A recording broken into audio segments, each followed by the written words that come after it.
share this pulpit. It has been said that it takes about 500 sermons to really be comfortable. And I haven't quite gotten there yet, and the more that I do, it might be a little bit helpful when I have church actually paying for my services.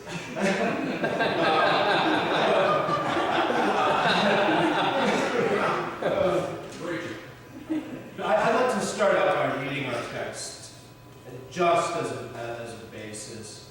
I'm going to be going through it and exegeting the text as is your usual custom. But since unlike the morning service, we didn't have a section, I'll just read through it. This is Micah 3. I don't remember what page it is in the Pew Bibles. Then I said, "Listen, you leaders of Jacob, you rulers of the house of Israel. Should you not know justice? You who hate good and love evil, who tear the skin from my people and the flesh from their bones, who eat my people's flesh, strip off their skin and break their bones in pieces, who chop them up like meat for the pan, like flesh for the pot. Then they will cry out to the Lord, but he will not answer them.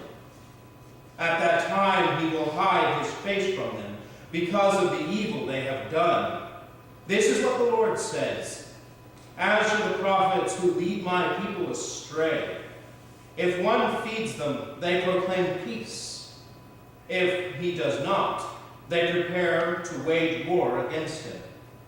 Therefore night will come over you without visions, and darkness without divination.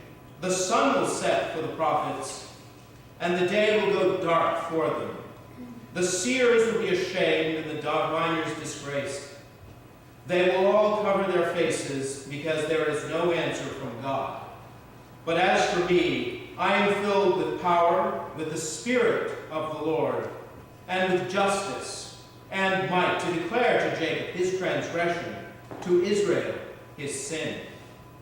Hear this, you leaders of the house of Jacob, you rulers of the house of Israel, who despise justice and distort all that is right, who build Zion with bloodshed and Jerusalem with wickedness. Her leaders judge for a bribe, her priests teach for a price, and her prophets tell fortunes for money.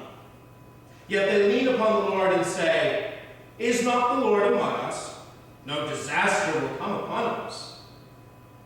Therefore, because of you, Zion will be plowed like a field. Jerusalem will become a heap of rubble. The Temple Hill, a mound overgrown with thickets.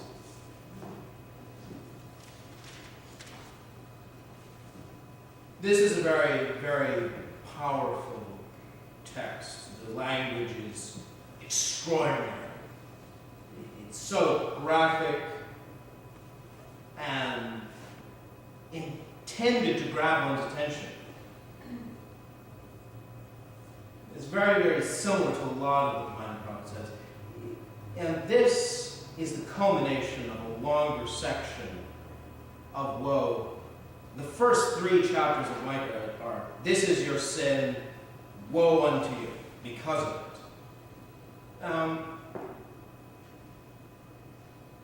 Yet, this is not just something new. This is reiterating a covenant that God already made with Israel. He is not creating, in a sense, new revelation. When Christ was asked, "What is the greatest commandment?" "Love the Lord your God," he responded, "and love your neighbor as yourself." He too was simply giving a summation of the law. This chapter right here also, but it says how people are not following it. This chapter tells how the leaders of Judah were violating God's call to altruism, God's call to certain duties which he gave to these people.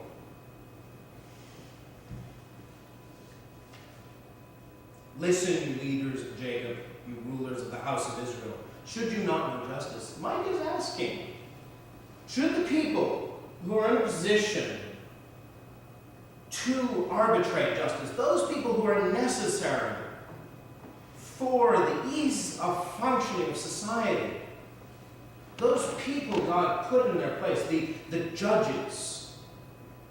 If we remember Moses, when Jethro went to him and said, you cannot do this all by yourself, you need to put other people in as well. These are the people, and they hate good and love evil, the prophet Micah tells us. And he gives a graphic description of what the abject selfishness they do causes, who tear the skin from my people and the flesh from their bones, who eat my people's flesh, strip off their skin, and break their bones in pieces. This is the example of butchery. But it's not so much that these people are literally cannibalizing others. Rather, it is an example of how simple a lack of concern, saying, oh, it's just business. And just saying, I will take care of myself. Everyone must take care of him or herself. Let us look out for number one. And these are what these people were doing, and it was causing terrible devastation because there was an inequity.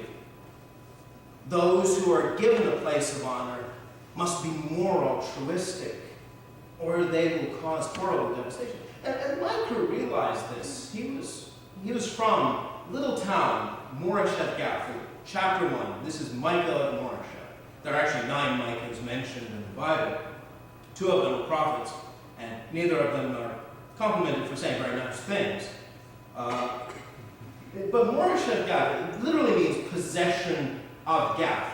And it was a town just a couple of miles away. And if you remember, Gath is where Goliath was from. It was a Philistine town originally, but it was right on the border between Philistia and Judah, and changed hands quite a few times. And in fact, was contested in the time that this was prophesied during the time of Hezekiah.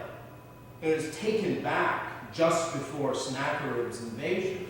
The Philistines conquered Gath again about 712. So Micah is saying, look, we're getting trampled here.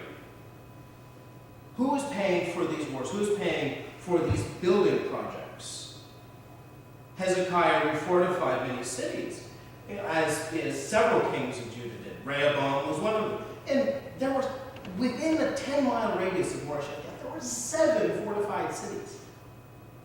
And this is not a time in which you have a central government where everyone mails their taxes to Jerusalem. No. It's a local leader says, oh, I need money, and the king has told me to go and collect taxes. I'm going to go collect taxes, and I have my own needs, so I'm going to collect maybe a little bit more. That's what he's talking about. He's talking about an abuse of power.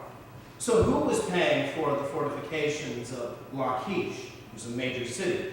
That, if you remember, that was taken really horribly by Sennacherib in 702. Just absolutely brutal suppression. And so who was paying for that city? But the people, the farmers of Moresheth Gath. He's saying, no. This kind of abuses is like cannibalism. Who chop them up like meat for the pan, like flesh for the pot. It's all too much to expect that that the little guy should have to suffer everything. And that's the problem. It's not to say that it wasn't right for them to fortify. If Jerusalem had not been protected, it might have fallen to Sennacherib. It was protected by a miracle. But